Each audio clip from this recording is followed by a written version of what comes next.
A furious dragon attacks midair, ripping through the airplane flames as chaos fills the sky. The airplane cut through the clear blue sky like a silver bird. Flight 447 carried 200 passengers across the Himalayan mountains. Inside the cabin, people read books, watched movies, and slept peacefully. Nobody knew that their normal day would soon become impossible to forget. Sarah Chen sat by the window in seat 24A. She was a veterinarian who worked with wild animals. For 2 weeks, she had attended a conference about protecting endangered species. Now she was going home to Seattle. Sarah looked out at the white clouds below. The mountains looked beautiful and peaceful, then something changed. Sarah saw a dark shadow moving inside a cloud. The shadow was huge. It moved fast, very fast. She leaned closer to the window and squinted her eyes. "What is that?" she whispered to herself. The shadow burst through the clouds like an explosion. Sarah's heart stopped. Her hands gripped the armrests. Her eyes went wide with shock. A dragon, a real living dragon. The creature was massive. Its body stretched longer than 3 buses placed end to end. Black scales covered its body like armor. Each scale reflected the sunlight like dark mirrors. The dragon's wings spread wide across the sky. They blocked the sun and cast huge shadows on the clouds below, but something was wrong with this dragon. Sarah's trained eyes saw the problem immediately. Deep wounds covered the dragon's chest and neck. The wounds looked infected. Green and yellow pus oozed from the cuts. The dragon's movements looked desperate and painful. "Oh no," Sarah said quietly, "you're hurt." The dragon roared. The sound shook the entire airplane. Passengers screamed. People jumped from their seats. Children started crying. Flight attendants ran down the aisles, trying to calm everyone down. "Please return to your seats," a flight attendant shouted. "Put on your seatbelts." Its enormous wings beat the air, creating powerful wind currents. The airplane shook violently. Overhead compartments burst open. Bags and belongings fell on people's heads. Sarah kept watching the dragon. While everyone else panicked, she studied the creature carefully. This was what she did. She understood animals. She read their body language. She saw beyond fear. The dragon was not attacking randomly. Its movements were careful, controlled. It circled the airplane like it was looking for something specific. "It's not trying to destroy us," Sarah said to the man sitting next to her. "It wants something." Passengers screamed louder. Some people prayed. Others held their loved ones tight. Metal screeched. The airplane's outer wall tore like paper. Cold wind rushed into the cabin. The temperature dropped instantly. Sarah's ears popped from the sudden pressure change. Oxygen masks dropped from the ceiling. They dangled on yellow tubes, swinging wildly. "Put on your oxygen masks," Captain Rodriguez shouted through the speakers. "Now." But she never stopped watching the dragon. The dragon's claws gripped the airplane's body. It was pulling at something, tearing something. The creature's face showed intense concentration and pain. Then Sarah understood. The dragon was not attacking them. It was trying to separate part of the plane. It was being selective, careful. The dragon's eyes kept looking at one specific section of the aircraft, Sarah's section. "It wants this part," she said through her oxygen mask. "It wants us." People slid across the floor. Luggage flew through the air. The screaming became deafening. Captain Rodriguez fought with the controls. "We're losing altitude. Brace for impact." Sparks flew where claws cut through the airplane's frame. The creature's muscles bulged with effort. Its wounds opened wider, bleeding dark red blood that scattered into the wind. With one final, powerful pull, the dragon ripped Sarah's section away from the rest of the plane. 20 passengers and 3 rows of seats separated from the aircraft. They were now in a broken metal tube, held in the dragon's claws, flying through the sky. Sarah looked out the torn opening.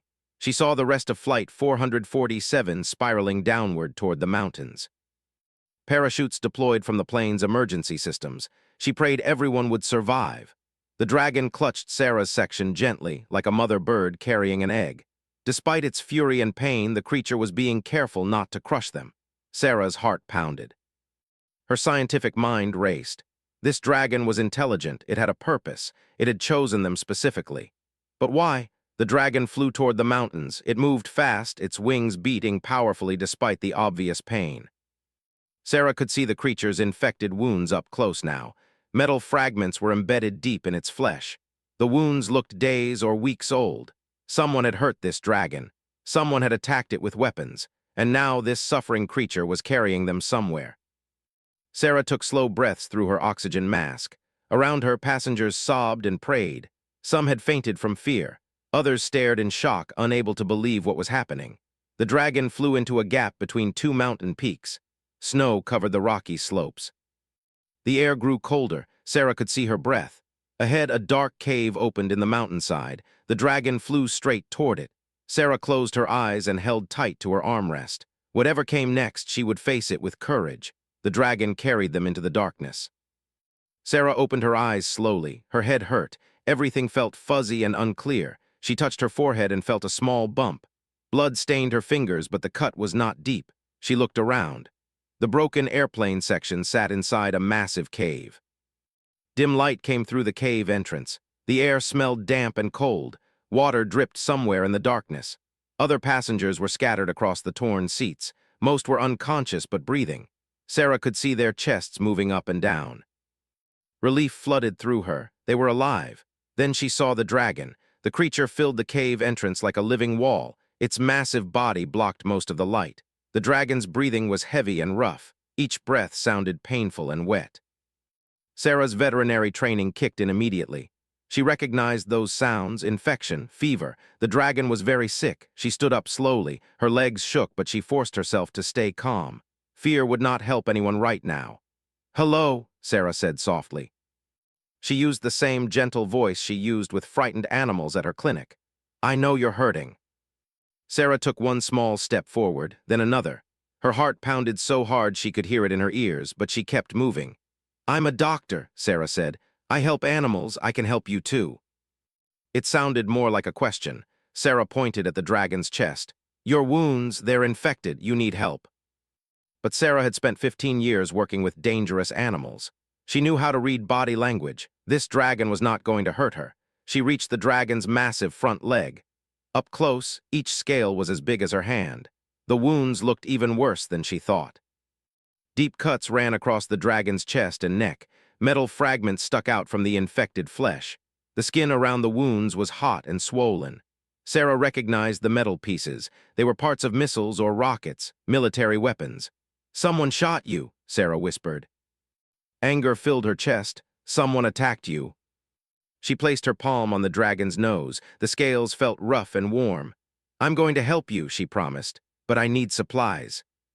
Sarah pulled out 3 kits and opened them. Inside were bandages, antiseptic, painkillers, and basic surgical tools. It was not enough for a creature this size, but it would have to work. Behind her, other passengers started waking up. A woman screamed when she saw the dragon. A man tried to run toward the cave entrance, but the dragon's tail blocked his way. "Stop!" Sarah shouted.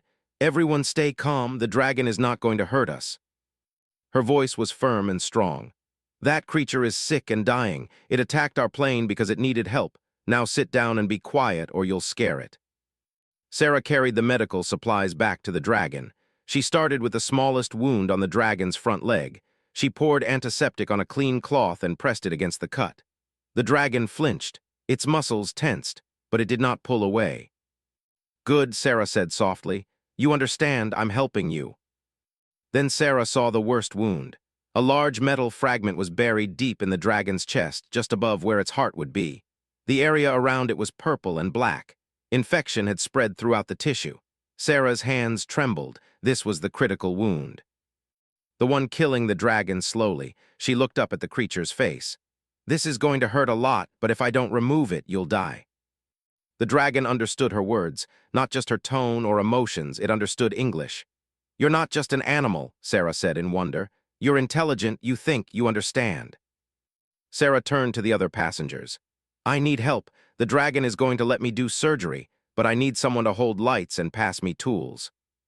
"What do you need?" She picked up the surgical scissors from the medical kit. They looked tiny compared to the wound. "Ready?" she asked the dragon. The dragon lowered its head to the cave floor. It closed its eyes. Its body relaxed, showing complete trust. Sarah began to cut away the infected tissue around the metal fragment. Black blood oozed from the wound. The smell was terrible. Maria turned away and covered her mouth, but she stayed and kept holding the light steady. The dragon trembled with pain. Its claws scraped against the stone floor, but it did not move away. It trusted Sarah completely. Sarah worked carefully, cutting deeper into the wound. Her hands were covered in blood, sweat dripped down her face. The metal fragment was buried deeper than she thought. Finally, her scissors touched the metal. She could see it now. A piece of a missile lodged against the dragon's rib bone. "Almost there," Sarah whispered. "Just hold on a little longer." The fragment came free with a horrible sucking sound. Dark blood poured from the wound. The dragon roared in pain. The sound shook the entire cave. Rocks fell from the ceiling. Passengers screamed and covered their heads, but Sarah kept working. She packed the wound with bandages, applying pressure to stop the bleeding. After 5 minutes, the bleeding slowed. After 10 minutes, it stopped. Sarah sat back, exhausted. Her arms hurt, her back hurt, but she smiled. "You're going to live," she told the dragon. The dragon opened its eyes. It looked at Sarah with something that could only be called gratitude. Then something impossible happened. Images appeared in Sarah's mind, not words, pictures and feelings and memories. She saw the dragon flying over human villages, protecting them from avalanches, warming cold valleys with its breath, carrying lost children home safely. She saw centuries of peace between dragons and humans, friendship, cooperation. Then she saw the attack, military helicopters, missiles. The dragon trying to protect a mountain village from what soldiers thought was a threat. Sarah understood everything now. "You've been helping humans for hundreds of years," she said, tears running down her face. "And we attacked you for it. We owe it our lives and our gratitude." The sound of helicopter blades grew louder. Sarah ran to the cave entrance and looked out. 3 military helicopters circled the mountain like angry wasps. They kept their distance but did not leave. "They're watching us," Captain Rodriguez said, standing beside Sarah. "They probably think the dragon kidnapped us."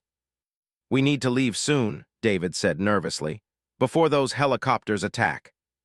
Her eyes were fierce. That dragon could have escaped alone easily. Instead, it carefully separated our section to protect us from the crash. It brought us here to keep us safe while it healed. It chose not to hurt us when it had every reason to be afraid of humans. And it still trusts us enough to let Sarah operate on it. As if reading her thoughts, the dragon lifted its head. It made a soft, chirping sound, almost like a bird. Then it stood up slowly and walked toward the back of the cave. "Where is it going?" David asked. "Follow it," Sarah said. "I think it wants to show us something." The chamber walls were covered with paintings, ancient paintings. Human hands had created them hundreds or maybe thousands of years ago. The paintings showed dragons and humans living together, working together, protecting each other. One painting showed a dragon breathing fire to warm a frozen village. Another showed a dragon carrying water in its claws to fight a forest fire. A third showed a dragon shielding human children from falling rocks. "This is incredible," Captain Rodriguez whispered. He took out his phone and started taking pictures. The dragon walked to the center of the chamber. Ancient offerings lay there, flowers that had turned to dust, hand-carved wooden statues of dragons, letters written in old languages that Sarah could not read. "This is a shrine," Sarah said softly. "Humans built this shrine to honor the dragons, asking for protection during harsh winters. She saw the last human visitor, an old woman who came 50 years ago. After that, nobody came. Humans had forgotten about the dragons. They had forgotten the friendship. "We forgot you," Sarah said to the dragon. Tears rolled down her cheeks. "We forgot everything you did for us." He was still taking pictures with his phone. "The world needs to know the truth." She saw mountains covered in ash trees. She saw guardian spirits in ancient stories. She saw the word for protector in an old language. "Ashvar," Sarah said. "Your name is Ashvar. It means guardian of the mountains." It made a happy rumbling sound and nodded its massive head. "Ashvar," Sarah repeated, smiling. "You are Ashvar." Through the entrance, they could see black smoke rising. The helicopters had fired warning shots at the mountain. A voice boomed through a loudspeaker. "Attention, this is the military. We know there are civilians in that cave. Exit immediately. The hostile creature will be eliminated." The dragon spread its wings wide, blocking her from the helicopters. It was protecting her. "We need to contact them," Captain Rodriguez said. "Make them understand." She found it and turned it on. Static crackled, then cleared. "This is Sarah Chen, survivor of Flight 447. Do not attack. I repeat, do not attack the dragon." We are here to rescue you from the hostile creature. It's sick and wounded because your people attacked it 3 weeks ago. The dragon walked to the cave wall and used one claw to scratch marks into the stone. Sarah watched in amazement. Ashfur was writing.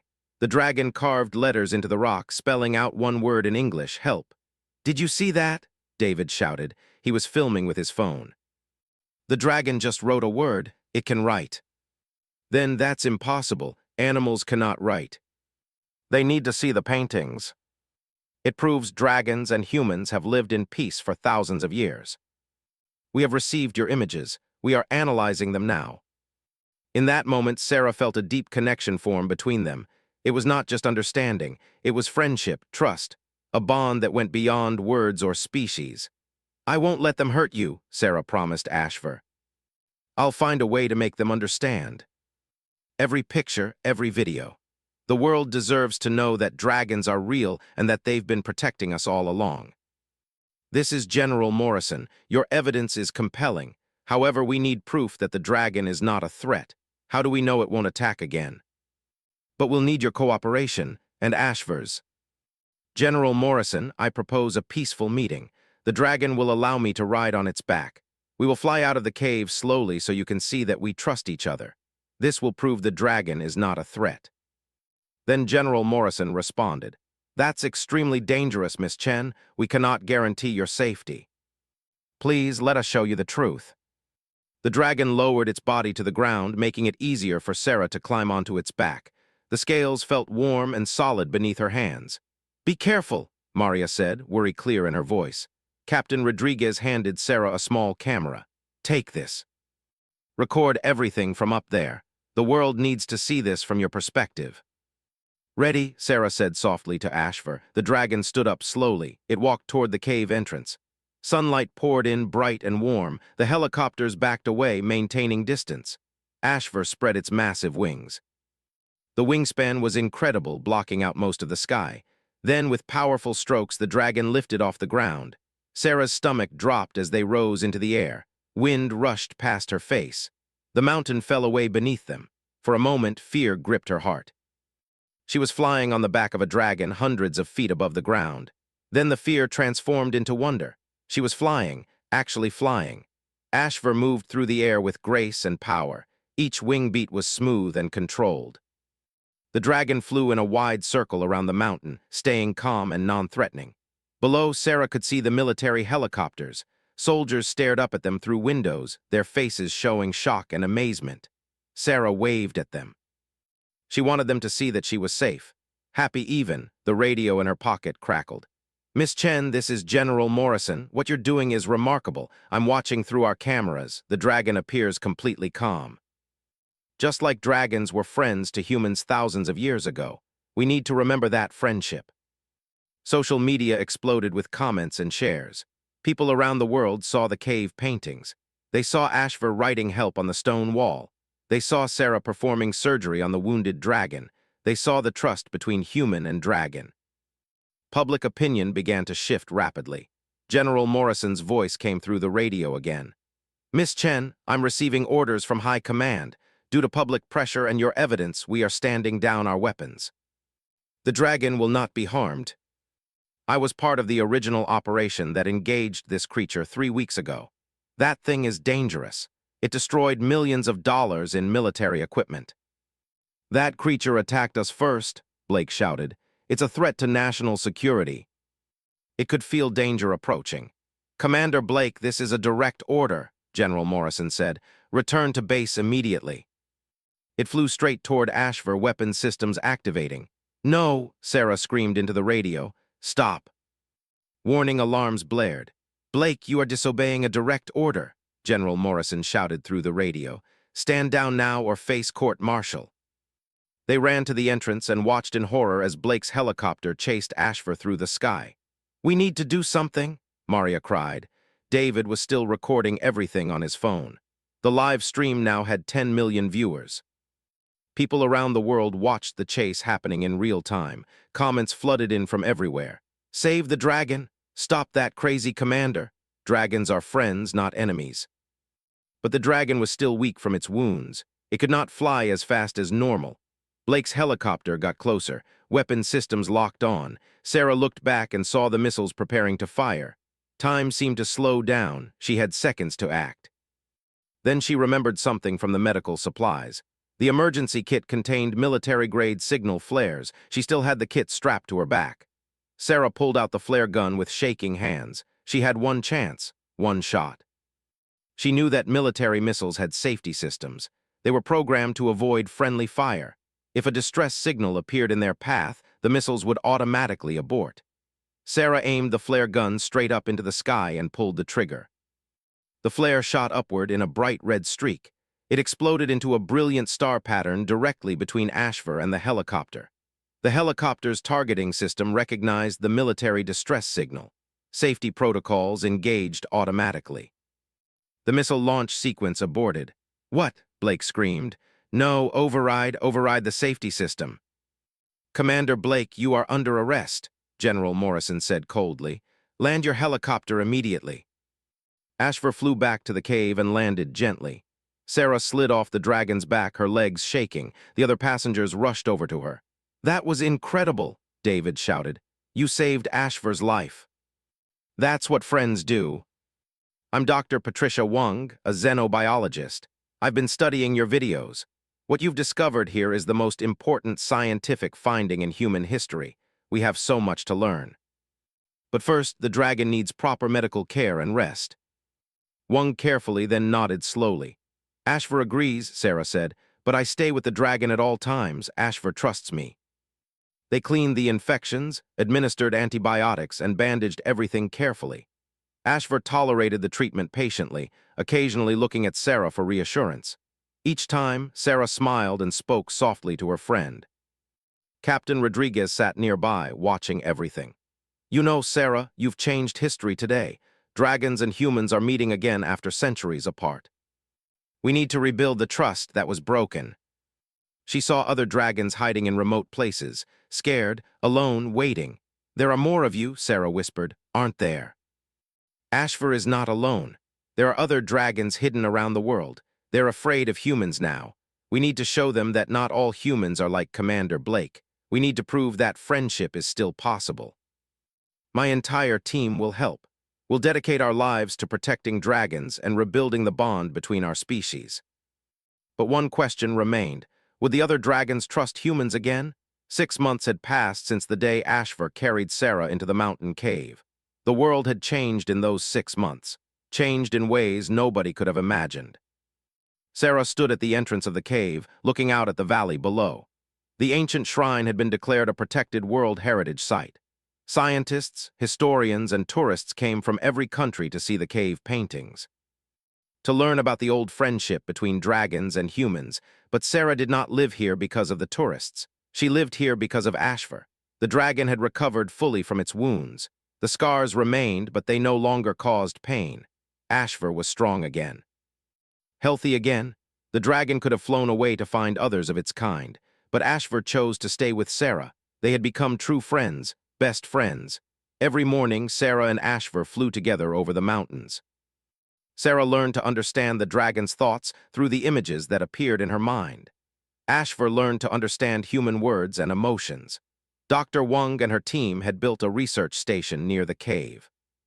They studied HFY with respect and care, learning about dragon biology, intelligence, and communication.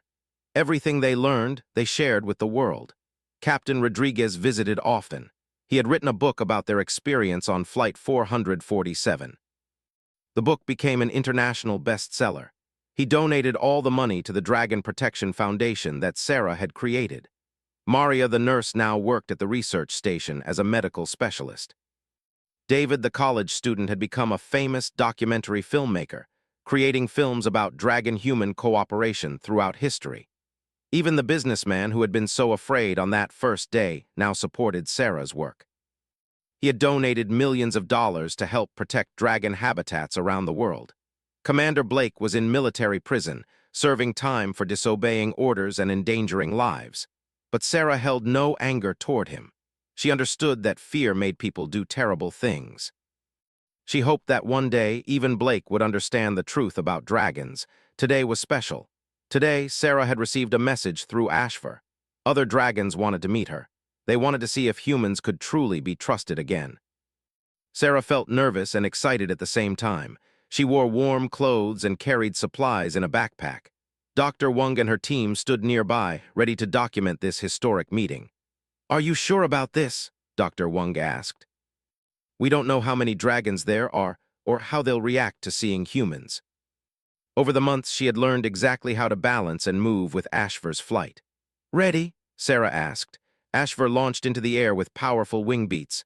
They flew higher than usual, climbing above the clouds. The air was cold and thin up here. Sarah pulled her scarf tighter around her face. They flew for an hour over mountain ranges that few humans had ever seen. Finally, Ashvar descended toward a hidden valley surrounded by tall peaks. Snow covered everything like a white blanket. As they approached, Sarah saw them. Dragons, 7 dragons of different sizes and colors waited in the valley. Some had scales that shined blue like sapphires. Others were green like emeralds or red like rubies. One was pure white, almost invisible against the snow. Sarah's heart pounded. This was the moment that would determine the future of dragon-human relations. Ashvar landed gently in the center of the valley. The other dragons formed a circle around them. Their expressions were cautious and suspicious. They had been hurt by humans. They had reasons to be afraid. Sarah slid down from Ashvar's back. She walked forward slowly, her hands open and empty, showing she carried no weapons. "Hello," Sarah said clearly. "My name is Sarah Chen. I am a friend of Ashvar. I come in peace and friendship. Villages protected from storms. Children saved from wild animals. Crops warmed during harsh winters. Centuries of service to humans." Then she saw the betrayal. Humans with guns and machines hunting dragons for sport. Governments declaring dragons as dangerous creatures. Armies attacking dragon sanctuaries. Sarah felt tears roll down her cheeks. "I'm so sorry," she said. "I'm sorry for what we did to you, for what we forgot, for the pain we caused." But not all humans forgot. Not all humans are cruel. There are millions of people around the world who want to protect you, who want to bring back the old friendship. Please give us another chance. She turned it on and showed the dragons a video. The video showed children in schools learning about dragons. It showed protests against dragon hunting. It showed new laws protecting dragon habitats. It showed millions of people around the world holding signs that said, "Dragons are friends," and "Protect our guardians." It lowered its massive head until its nose almost touched her hand. Sarah reached out and placed her palm on the white dragon's scales. "We want to rebuild what was broken. Will you help us?" But these were not memories. These were possibilities, futures. She saw dragons and humans working together again. She saw cities with special areas for dragons to rest. She saw schools where children learned alongside young dragons. She saw a world where both species lived in harmony. The white dragon opened its eyes and nodded. Relief and joy exploded in Sarah's chest. She laughed and cried at the same time. Thank you so much." Each one touched her gently with their noses, accepting her as a friend, accepting humanity as potential friends again. Ashvar made a happy, chirping sound. The dragon's joy was clear. Sarah spent hours in the valley with the dragons. She learned each of their names through the images they shared. She told them about the research station and the protection laws. She explained how Dr. Wang's team wanted to help dragons stay healthy and safe. The dragons agreed to visit the research station. Not all at once, but gradually. They would give humanity a chance to prove that the old friendship could be rebuilt. As the sun began to set, Sarah climbed back onto Ashvar. They said goodbye to the other dragons and flew back toward the research station. Dr. Wang and her team were waiting anxiously. When they saw Sarah's huge smile, they knew the meeting had been successful. "They agreed," Sarah shouted as soon as she landed. "They're willing to trust us again." This was the breakthrough they had hoped for. Over the following weeks, dragons began appearing near human communities again. At first, people were scared, but Sarah and her team traveled to these places, teaching people how to communicate with dragons, how to show respect and friendship. Young dragons started visiting schools, letting children touch their scales and learn about their species. Old dragons shared their wisdom with scientists and historians. Dragons helped fight forest fires, just like they had done centuries ago. They helped rescue people from floods and avalanches. Humanity remembered why they had built shrines to dragons long ago. 1 year after the airplane incident, Sarah stood on a stage in front of the United Nations. Representatives from every country in the world had gathered to hear her speak. "1 year ago, I was on an airplane that was attacked by a dragon," Sarah began. "I was terrified, we all were, but that terror turned into understanding. That understanding turned into friendship. And that friendship has changed our world. HFY taught me that different species can communicate, can trust each other, can build something beautiful together. That their habitats are sacred, that harming a dragon is a crime against all living beings." 5 years later, Sarah sat outside her home near the mountain cave. She was no longer just a veterinarian. She was the director of the International Dragon Relations Council. Her job was to make sure dragons and humans continued to live in peace. But today was her day off. Today, she was just Sarah, and HFY was just HFY. They sat together watching the sunset, comfortable in silence. A young dragon, barely a year old, played in the valley below. It was chasing butterflies, its movements clumsy and adorable. The young dragon's mother watched from nearby. She was one of the dragons from that first meeting in the hidden valley. She had trusted humans. She had brought her baby to live near the research station. Sarah smiled. "Look how much has changed, HFY. Look at what we built together." The young dragon finally caught a butterfly. It held the insect gently in its claws, examined it carefully, then released it unharmed. The butterfly flew away into the orange sky. Sarah thought about that moment on the airplane. The moment when she first saw HFY and chose to see beyond fear. That one choice had changed everything. One person, one dragon, one moment of compassion. That was all it took to change the world.